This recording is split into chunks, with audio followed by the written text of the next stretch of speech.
good morning or good afternoon or maybe good evening, depending on where you're at this today watching. Thanks for joining the. Wow, it's been a morning.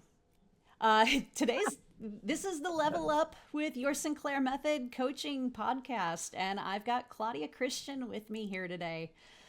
How are you today, Claudia? Delightful to be here. I'm wonderful. Thank you, Jenny. It's wonderful to be here. We will get through.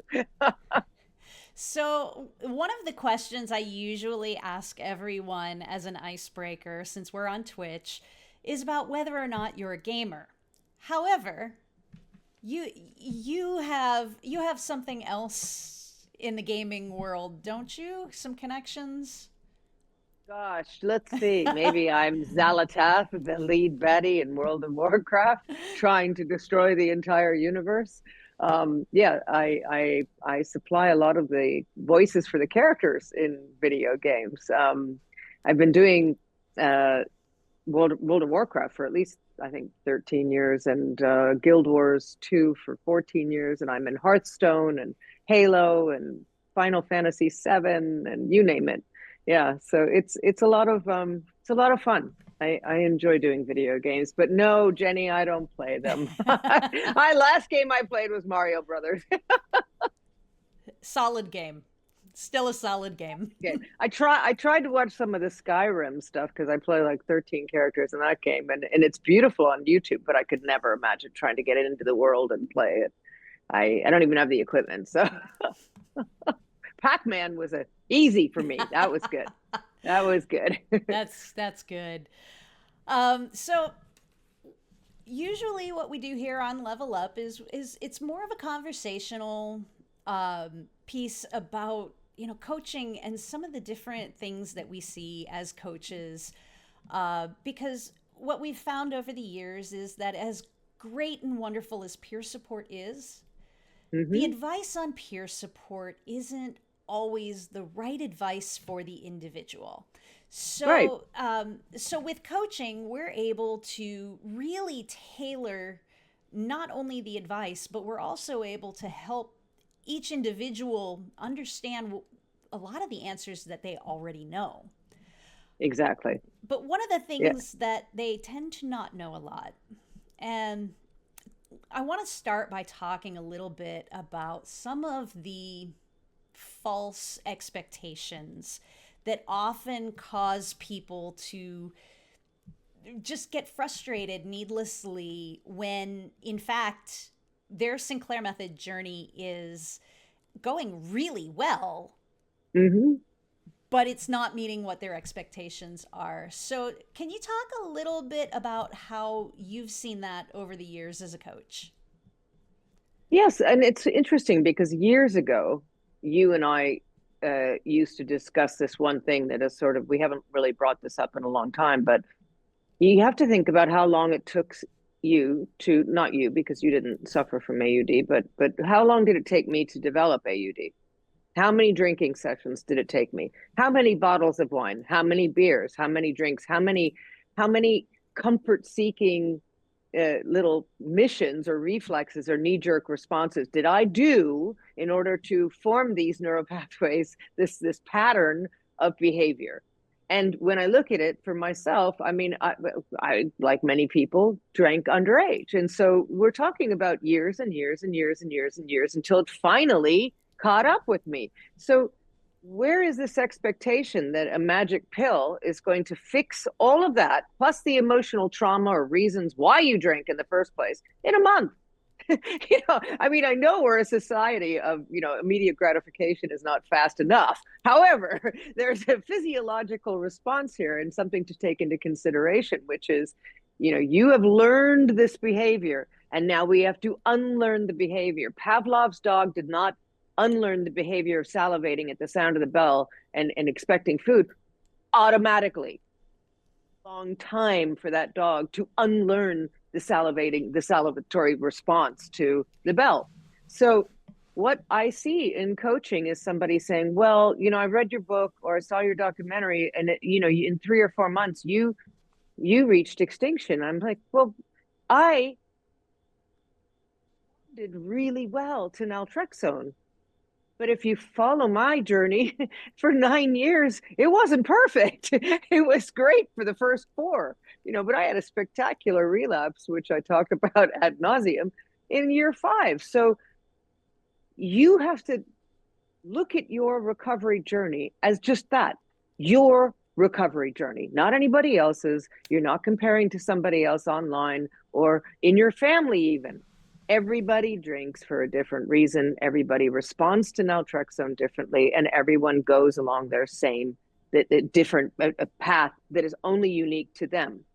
And so what I see is impatience, because this has caused so much damage in their life, or hurt, pain, disassociation.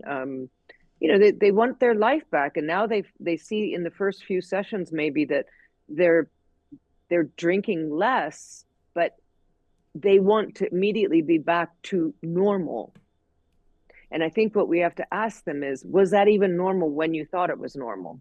So there are so many layers to recovery, to answer your question, Jenny, that for somebody to be frustrated in the very beginning that's the time to really just say, look, let's take this one step as it is. You've already reduced by 30%, 40%, 50%. That is a huge win. And people don't see it. They don't see the positive aspect of even reducing by one drink a week. And they don't take the little wins because they're so filled with shame and anger and frustration at previous attempts at recovery that they just want this done now. And I get that. I get the impatience. I get that feeling of, I just want this behind me now.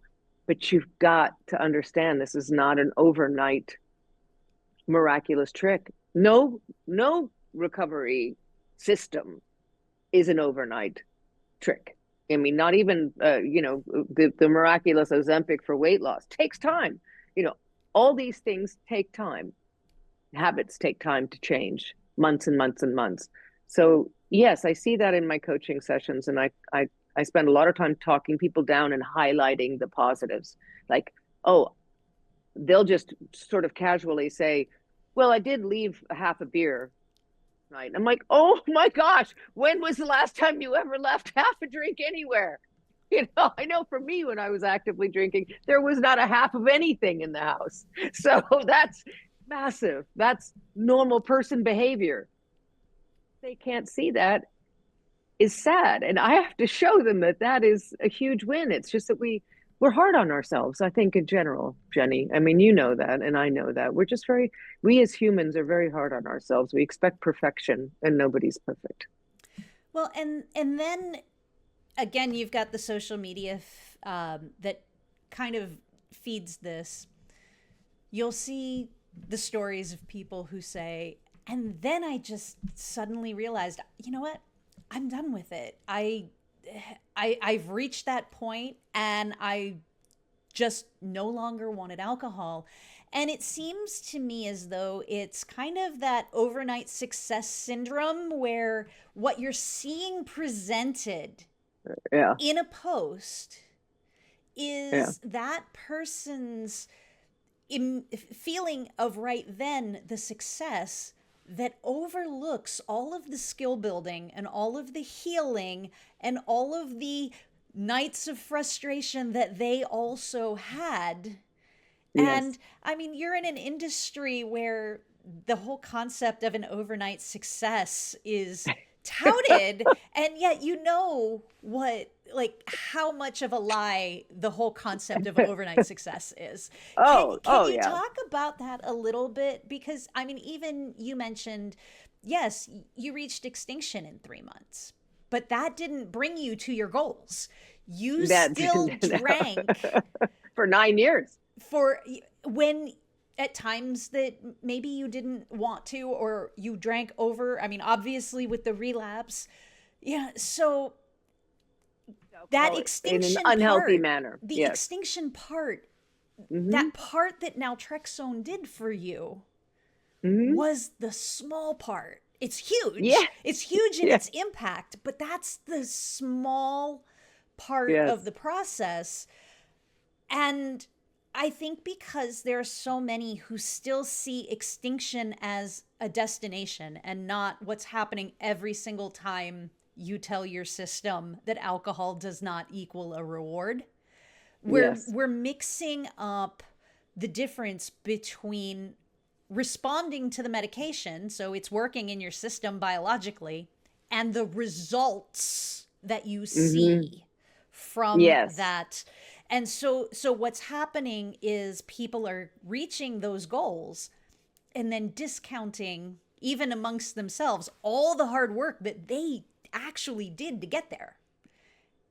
You're right. And you said something very pivotal right there. You said, you know, on their this journey, this path is it's the journey itself. You said the destination. Well, the destination is wonderful to have. Your hopes and dreams are set on, I just want to have, 6 drinking sessions a year, or I only want to drink on Saturday night, or whatever your goal is, that destination.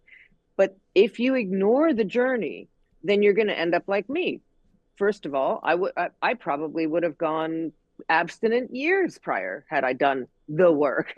I think that people are, first of all, afraid of the work a little bit because it's been touted in other programs as, this thing that you're supposed to like climb up this Mount Everest and get bloody fingernails and, freeze frostbite and your nose falls off. I mean, it's not. It's beautiful. It's joyful. It should be a process of understanding. And what is more important than understanding the human experience, and specifically your human experience? And that is called becoming involved, enlightened. And the enlightenment is simply understanding, being present. So if you're just going to pop that pill and think this is the end all be all, you might reach a form of biological extinction like I did, but it ain't going to be permanent, sweetheart. I can assure you of that, because you've got to understand the one pivotal thing, and that is, why are you drinking in the first place? And so if people don't take the time to ask themselves that question, then that wonderful tool, which is naltrexone or nalmefene, which is an amazing tool for recovery, is just going to become that, a tool. It's Missing your funny. hammer and your saw. It's funny that you bring up Mount Everest, because just a couple weeks ago I found myself using that analogy, because again, people are saying, oh, the Sinclair method, it's taking 2+ years for people to reach extinction. It's like, okay, first of all, it's not taking 2+ years to reach extinction. It's taking 2+ years to reach your goal, and they are different. Yeah. But there, one of the things I've been focusing on with clients is the pause. Mm-hmm.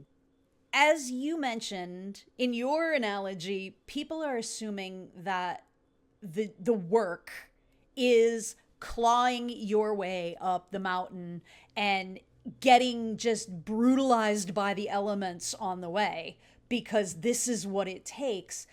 And when I was talking to one of my clients, and I said, listen, you wouldn't step foot at the base of Mount Everest and expect to climb it all in a single day. Yeah.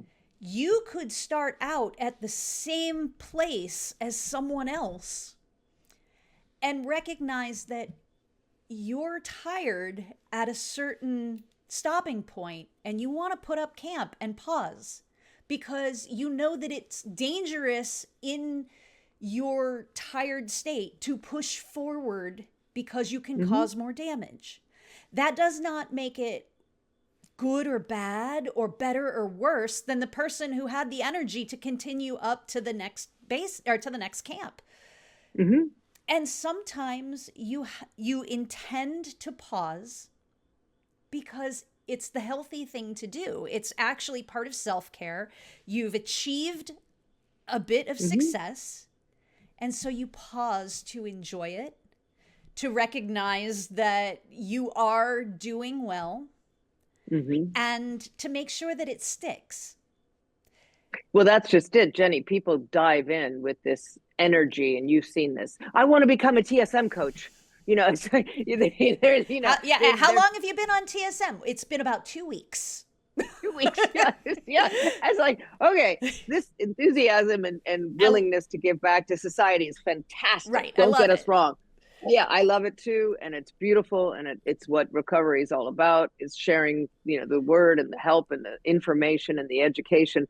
But like you said, there's a place in recovery, and this is what I want to get back to, that painful Mount Everest thing, is that we're not saying, and I can hope I can include you in this, to dig up every childhood memory and sit and stew in it all day long, or go get psychotherapy 5 hours a day. I'm not saying that at all.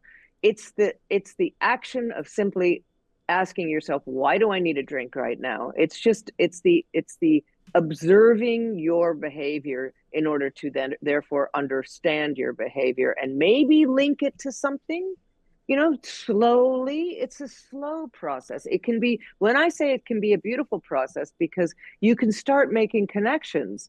It's a puzzle you're figuring out. You are the detective of your own recovery. So you're figuring, oh, I'm triggered by this. Why am I triggered by this? Why do I want to have a drink so badly? Why does a drink sound good right now? Because my boss said XYZ and it really hurt my feelings.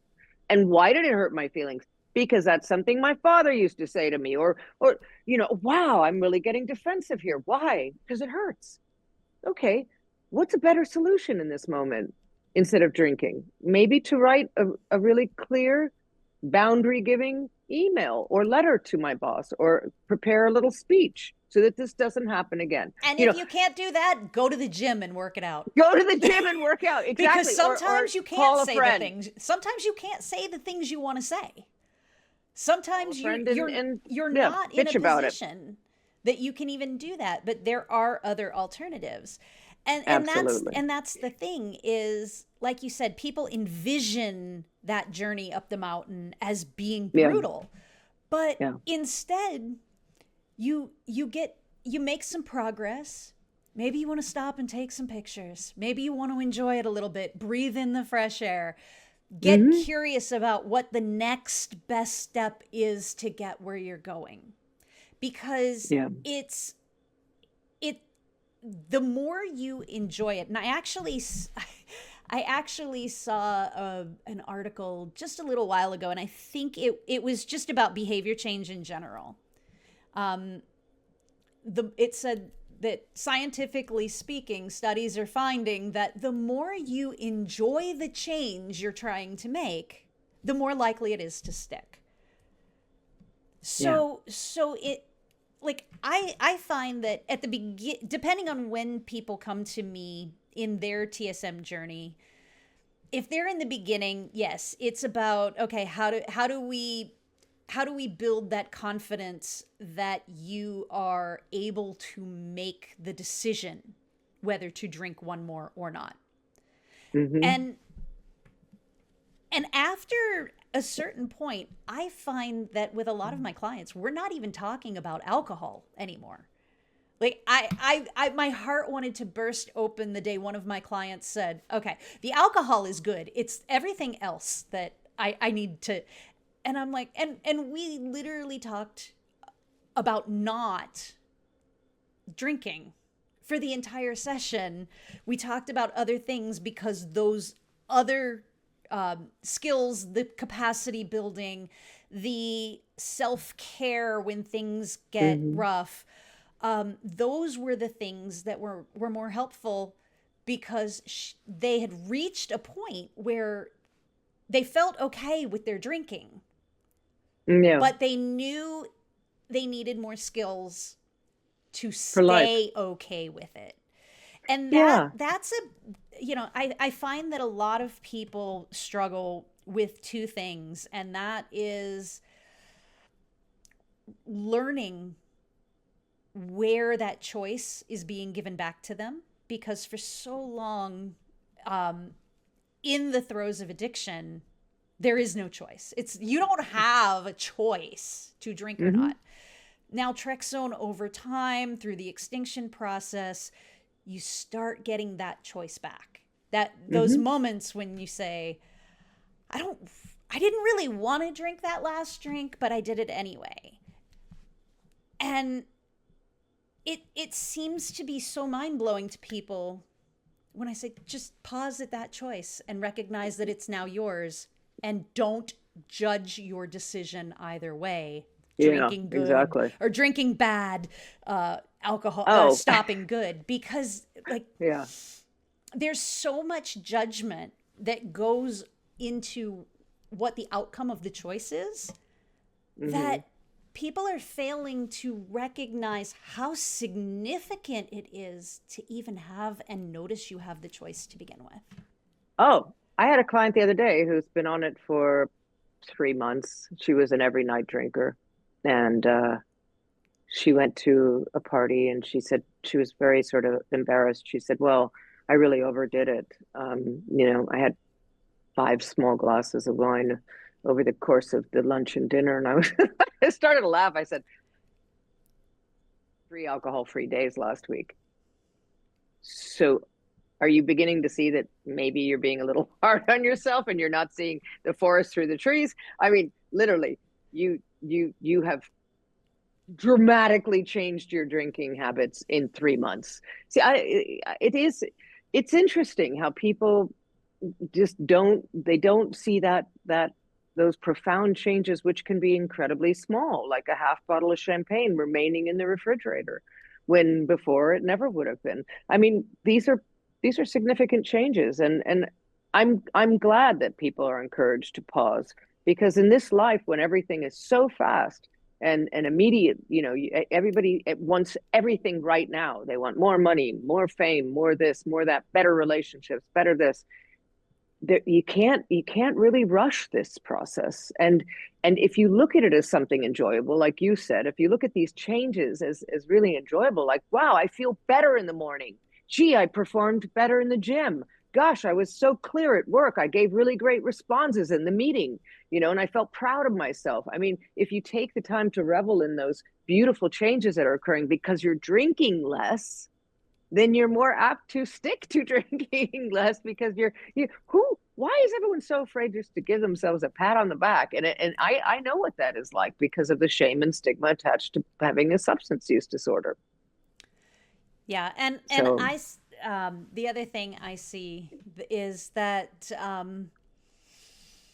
when people are forcing their alcohol-free days instead of working toward them, yeah, um, I feel like there are people who are unintentionally making it much more difficult on themselves to do alcohol-free days. yeah, I'll there's ask, a when was the last time you had an alcohol free day? Oh, it was, whenever I had drank so much the night before that I really didn't feel well, and I was hungover all day, or I had to do this thing that I just couldn't drink at, and so it was miserable. And I'm like, no wonder you're struggling to have an alcohol free day. Every time you have an alcohol free day, when you're hungover and don't feel well, you are associating really bad feelings with being yeah. alcohol free. It's Exactly. like you're better off, you know, tapering down what you drink the night before Hmm. than forcing yourself into a miserable alcohol free day.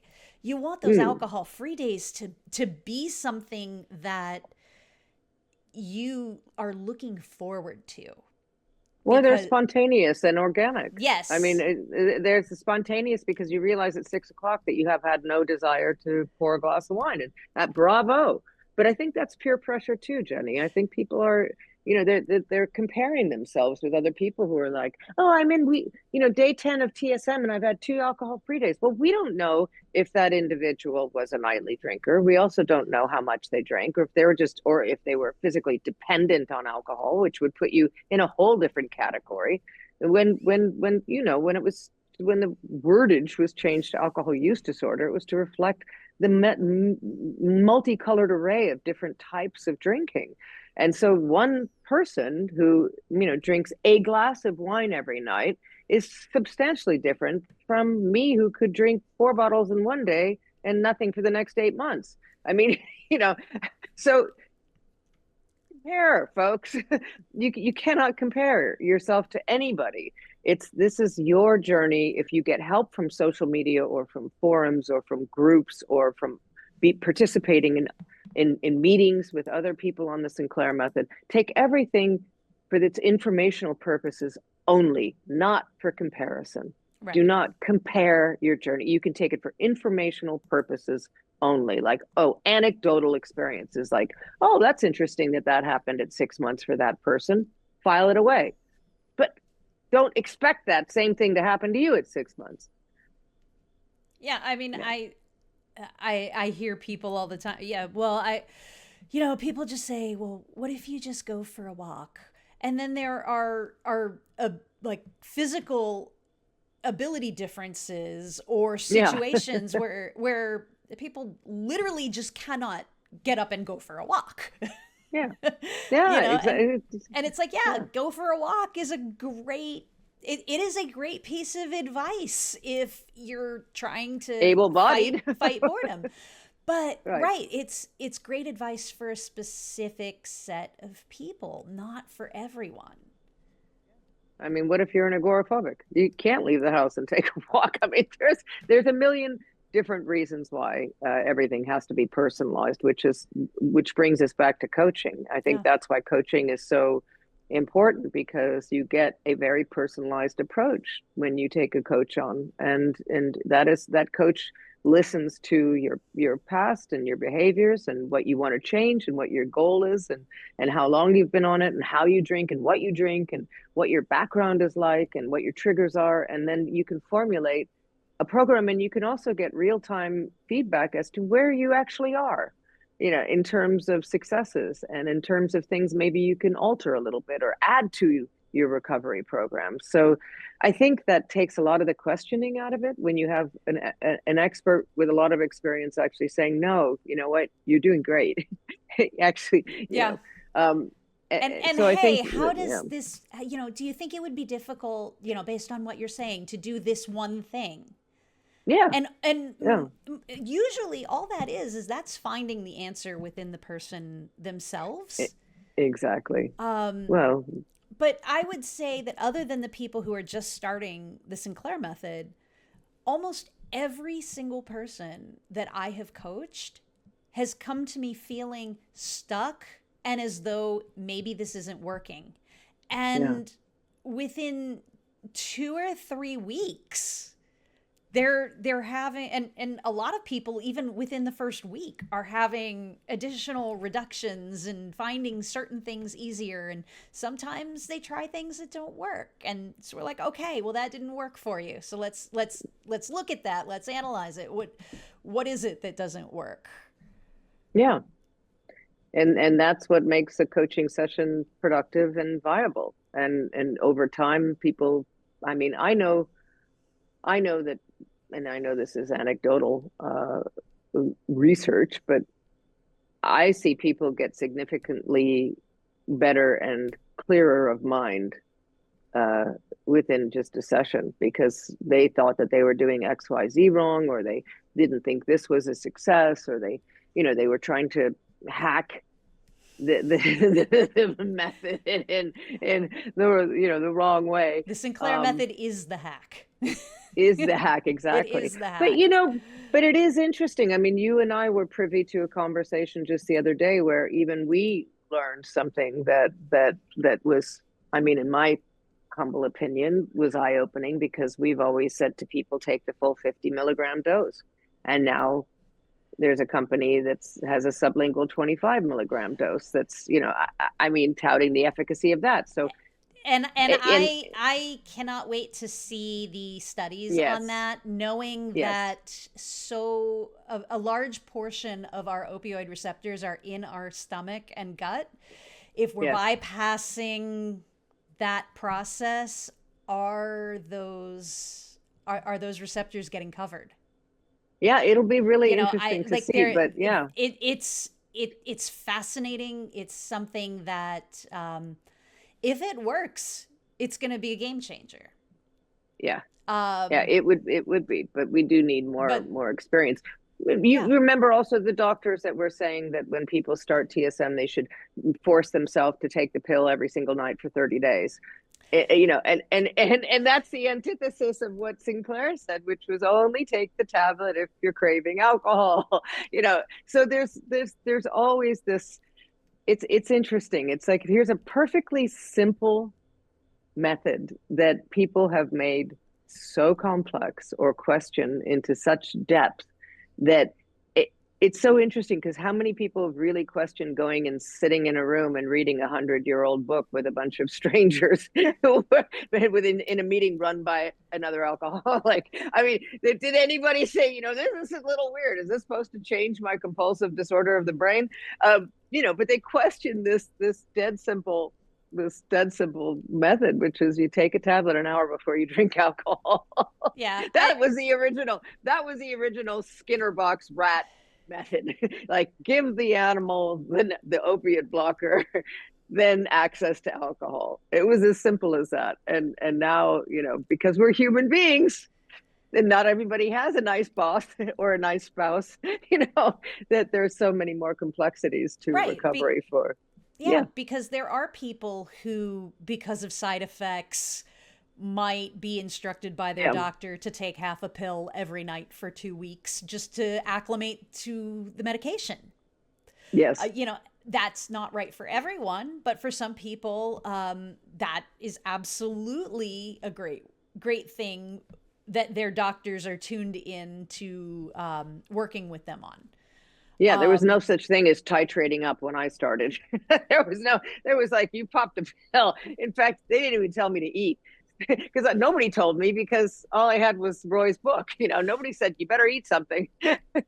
yeah, and it's so funny because again, whenever it comes to a medication, the instructions to eat or not eat are basically based on what it does in your stomach and whether or Mm-hmm. not it's going to cause severe discomfort. And since outside of those first couple of weeks, naltrexone doesn't do that, then people just assume, oh, don't eat with this. You shouldn't eat with this. But eating with naltrexone has the double added benefit of ensuring that you're not drinking on an empty stomach, so Yeah. it slows down the absorption of alcohol, and it actually works as like in tandem with the medication Yeah. because you're Yeah. not overwhelming it. And yet that's never a consideration when it comes to prescribing as to whether or not you should take with food. Yeah. Yeah. I mean, it's interesting how much in a lot of this, we both have had to tap dance around a few things and change our ideas about certain things because some unique individuals have cropped up over the years. People who I mean, I have to admit, I was very, very skeptical when, I would meet somebody who said that they literally could not tolerate naltrexone, and I was like, oh, it's just side effects. But there are people who really can't tolerate it, and I'm sorry for them, but hopefully they can find another medication that would help them. But I was also sort of always curious about, well, I don't understand that it takes a year. But then I met lots of clients that it did take a year to see substantial differences. And once that year came, they were off to the racetracks and they suddenly decreased another like third. But And it was again, remarkable. the thing that you're saying is see those differences. Yeah. That's again, Yeah. those are results, not Mm-hmm. response. Right. And Yeah. someone who has been drinking for 30, 40 years, and let's face it, sometimes when I'm asking someone when they started drinking, I want to say, how old were you when you started drinking and why was it 15? Um, Yeah. because it seems like the most It's like popular. everybody. Yeah. Yeah. Um, Everybody. but and so I'm seeing people who are in their 40s, 50s, 60s who started drinking when they were 15. Mm-hmm. Even if it wasn't problematic at 15, they have been drinking for 30, 40, 50 years, some of them. Yeah. And even if you started drinking for one reason, along the way, you have built habits, you have built behaviors around the alcohol. You have, you know, every day at this time, I drink between Yeah. these hours. I drink when I'm with these people. I drink when I'm watching football. I Hmm. drink when I'm, out, and it, or with this meal, I drink. And so these associations get built and they're reinforced for decades. Hmm. Yeah. And they're not they're not easy to break. And I think that No. people want to intellectualize and say, but if I can do it, if I can have an alcohol free that one day, why can't I have one every day? Yeah, well, because we have these built in, you're right, these associations and fears. Social anxiety is a big one. How can I go to a party without booze? I used to think, how can I travel without drinking? Because I'll be in Europe. It's like, and that's funny. Here I've been traveling in Europe for the past 8 years, and it's not a problem having sparkling water. Nobody notices. Nobody thinks you're weird. You know, um, it's all in our head. It's how can I go to a birthday party without a drink?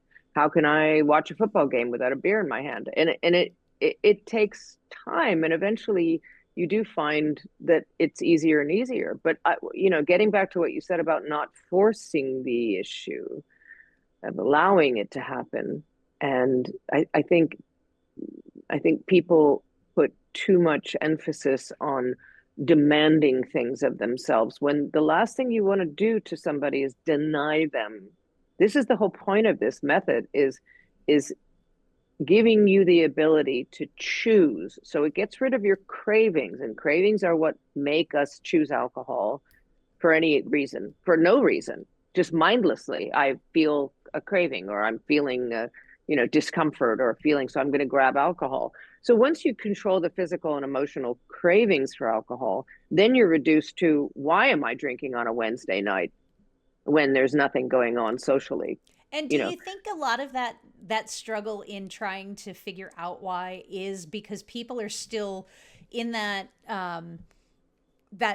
12-step mentality of my why must be this big trauma, as opposed to my why might actually be because I have had a drink at 7 p.m. every single night for the last 25 years, and I don't know what else to do at 7 p.m. if I'm not having a drink.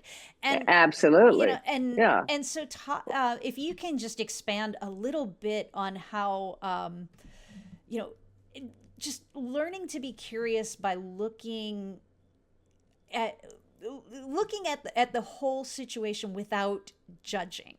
Judgment. Yeah. I mean, that's the thing is, you have to be compassionate with yourself. If you learned to, if your parents gave you an ice cream every single time you got a good grade, or if your parents gave you an ice cream every time you said I love you, eventually you would really be expecting ice cream. And when people didn't give it to you after you were a good boy or girl, or when you said I love you, then you might start compulsively collecting ice cream cones because you were subconsciously angry at the fact that you weren't getting that reward when you did something for that reward. So people now associate this ice cream cone is, I had a hard day at work, I deserve wine. Okay, it's a lot more complex than just saying I had a hard day at work, I deserve to have this wine. After a hard day of work, you deserve a lot of things. A shoulder rub, someone to hug you and say, was that a hard day? You deserve someone to listen to you and say, tell me about your hard day. Get it off your chest. You deserve love. You deserve your boss saying, you know what, you worked really hard today. Bravo. And you're going to get a raise. You deserve a lot of things for working a very hard day. Why is it that is your reward? Well, because I'm used to it. Because I've been doing that. Okay, don't judge that. That's fine. You created a pattern. You created a habit. Now you want to break that habit. So it's going to take more, because your boss is not going to give you a raise every hard day. Your spouse is also working a hard day, so they might not say, "How was your day, sweetheart?" They don't want to hear about your day. You never know. You might not get all these yummy things that would be wonderful and maybe replace the wine in a more organic manner. So what are we going to do for you without judgment to replace that glass of wine after a hard day of work? And so those are the little discoveries that we start to make in sessions, like what would make you happy at the end of a hard day of work, instead of a glass of wine, without judging the fact that you've been having a glass of wine for the past 30 years. Well, you know and the whole concept of alcohol as a reward goes beyond the physical alcohol equals reward response in our nervous system. When we're kids, when you're an adult, you can do this. When, and mm-hmm. it's like Every commercial, well hey, you before, deserve this. yeah, years before people take their first drink of alcohol, this is already being positioned as an award.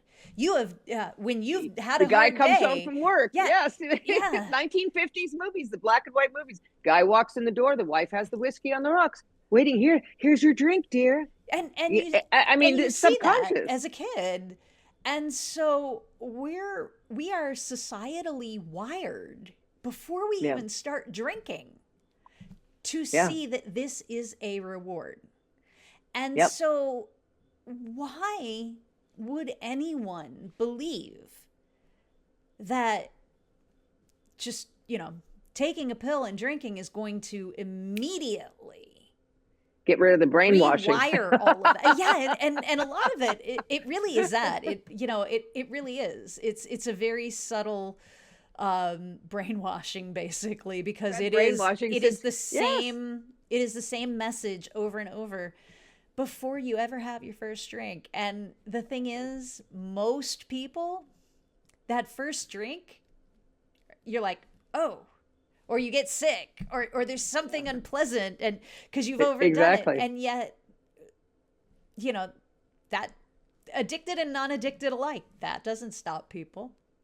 Exactly. No, I That know. It's doesn't stop people. our young bodies, usually when we grab a cigarette or a cigar or a taste of alcohol, our young bodies say, "Ugh, I Mm-hmm. don't. Ugh, this is gross." And you force yourself to have the next beer. You literally, to be cool, you Right. force yourself. Burns your throat. I remember having to learn to smoke to do a play, and it burnt my Oh. lungs. I mean, literally, I could feel the burn in my lungs, and I thought, God, people do this for fun. But then a couple years later, I was like every other actor, smoking away. So, yeah, it's we should listen to our instincts a little bit more clearly. But this is all it's all a very interesting component, and once again, acknowledging, as you said, without judgment, acknowledging the influence that advertising has had on our lives, the acknowledging the influence that peer pressure has had, mimicking our parents, mirroring our friends and our friends' parents, and any older person that we saw drinking or smoking. And it's understandable why we fall into these behaviors, and then they become habits.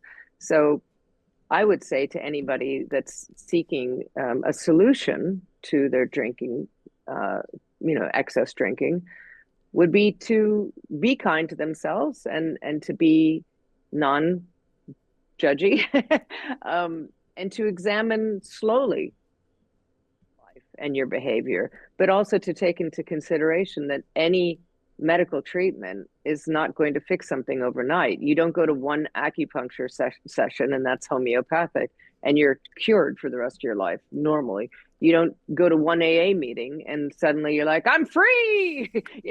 I mean, nothing happens overnight, in particular when you've been doing something for years and years and years and years. So be kind to yourself, be patient with yourself, and don't judge yourself. And I would say be aware, because if you're doing this method like anything else mindlessly, you're not going to be able to learn about your progress or about your maybe things that you could improve upon. So I don't want to say failures, but you won't be seeing it because you won't be present to the situation. If you're mindlessly popping your pill and mindlessly taking that drink, you're not going to really be present to the changes, the subtle changes and the big changes. And that's important in recovery, because when you acknowledge something, your brain is now acknowledging it as well, and it's learning from that. Like, oh, that was great. Look at that. I didn't finish that glass of wine. And that So awareness may not show up on a drink log, and it may not show up when you're thinking about how much you've had over the last week, but that awareness is still a win. And you have to practice that awareness in order to mhm. become more confident of it. And so I just want to, we're going to go ahead and wrap up a little early today, but I want to kind of leave on the fact that I think over the years, trying to differentiate between big wins and small wins might have caused a little more frustration for people. Every win is a win. Yeah, There are no small wins. Every win is a big win because it's a marked improvement from where you were. yeah, exactly. Yeah, and you have to not be afraid of congratulating yourself even on what you perceive as the smallest wins, because when your brain is changing and you are unlearning this behavior, it can, these tiny little incremental shifts can mean so much. It means, first of all, that you are responding to the medication and that you are changing. And so many people are like, "Are you sure I'm a responder?" Yeah, It's like, are you're your cravings starting to come down even a dissipate. tiny Yes, bit? Yes. Well, you're yes, responding to the medication. Now exactly. So I, you can respond to the medication, and if you do absolutely nothing else, continue to drink very problematically and not see any changes in your drinking, because yeah, that's something different than what the medication does. Medication won't change your behaviors, but it gives you the capacity back to be able to start gaining the confidence to make those behavioral changes. exactly. So I think the message today is to stick to it and to be mindful and to reach out for help if you need it. We have lots of coaches and people of all different ages, prices, genders, you know, expertise, and I think find the way that is best for you to navigate this method, because it is a really really great method. And if you do it correctly, I can pretty much assure you that the majority of you will see a profound difference and change in your drinking. All right. Well, thank you so much for being here with us today, Claudia. Next month, we have Jody Green joining us on October 15th at 11 a.m. Central. So we hope you'll tune back in a few weeks for that. And thank you, everybody, for being here. Bye. Thank you for doing this, Jenny.